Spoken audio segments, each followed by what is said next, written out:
This episode was like a love letter to us fans. It had everything from surprise guests to older ST references. My jaw dropped when the Titan came in and I was like, no way it isn't Riker. And then they opened the frame and it's freaking Troy. Someone said the other day that Tendy's too pure, and that shows in this episode. She was honestly excited about Peanut Hamper getting the upper hand. That speaks a lot about how pure and good-hearted she is. Captain, it's Jason Viticola. On screen. As much as I don't want to waste more time on this, the state of the comments section has degenerated to the point that changes must be made. This is Captain Will Riker of the Titan. We're here to rescue you. Please respond. For the first 10 years I ran this, I kept comments open to anyone, for close to real-time conversations. Are you running the planet somehow? Have you possessed Captain Viticola? Can he hear? I think he cannot hear a reply, sir. It's an announcement. Whatever has him is making him read a script. The alien planet shows signs of a powerful Esper signal coming from the city the others are trapped in. We should go down there and get them back. However, the toxic combative nature of the comments on every post has driven away dozens of people who used to make substantive, thoughtful comments. Wesley, report to the bridge. This is something you should hear. On my way. I've tried culling toxic comments, but the flood of them comes faster than I can handle them. Given that this is not my day job, and I can't spend hours reading aggressive, inane, or abusive posts. Other hostiles, though, are there. He seems under a sort of duress, but I do not detect the intent as hostile. Not to him, anyway. Toxic posts come from only a handful of users, and the number of people who comment are such a small percentage of the thousands who read my posts that I no longer feel it worthwhile to leave comments open and unfiltered for the privilege to be abused. We have their coordinates and can go down there.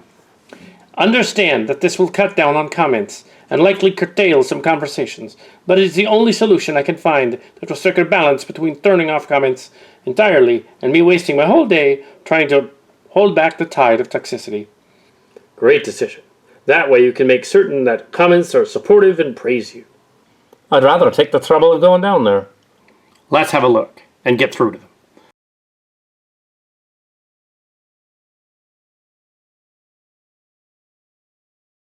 You should have called upon me earlier. I thought you would just make matters worse. We didn't think he'd be much help, but things were getting weird down there. His area of expertise would be useful in this case. We've recovered Vince and Kiriyoshi from the planet, but they're still acting very strangely. I couldn't agree more. They seem to be drugged. Not drugged, under Esper influence, which should be impossible for humans, but not for Beta Ziggy. And her daughter's down there, so we must rescue her also. Get the landing team ready, and I will lead it because Riker.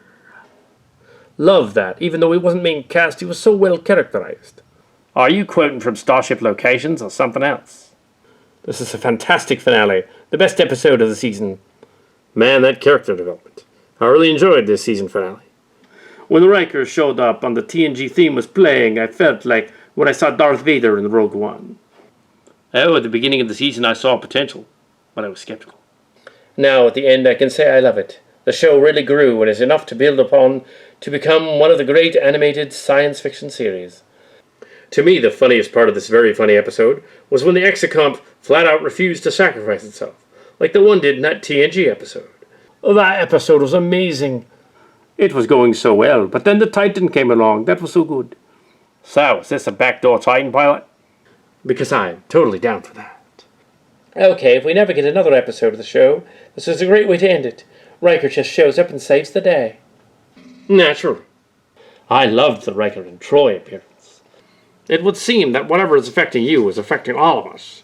But it's not a virus or a drug, it is a signal. Oh wow, I totally forgot about that reference. The show has been such a glorious whirlwind. I wanted to point out the detail that something is making us repeat events from some sort of finale. This episode was chock full of meta-references. Noticed that too. That was awesome. What a finale. Where are we living it now? And damn if Lower Decks has cemented itself at the Trek Pantheon. Yes, somehow the show managed to keep them while holding on to the optimistic Trek ethos while also casting shade at Starfleet's less sensible policy choices. This episode was like a love letter to us fans. It's everything from surprise guests to older Starship references.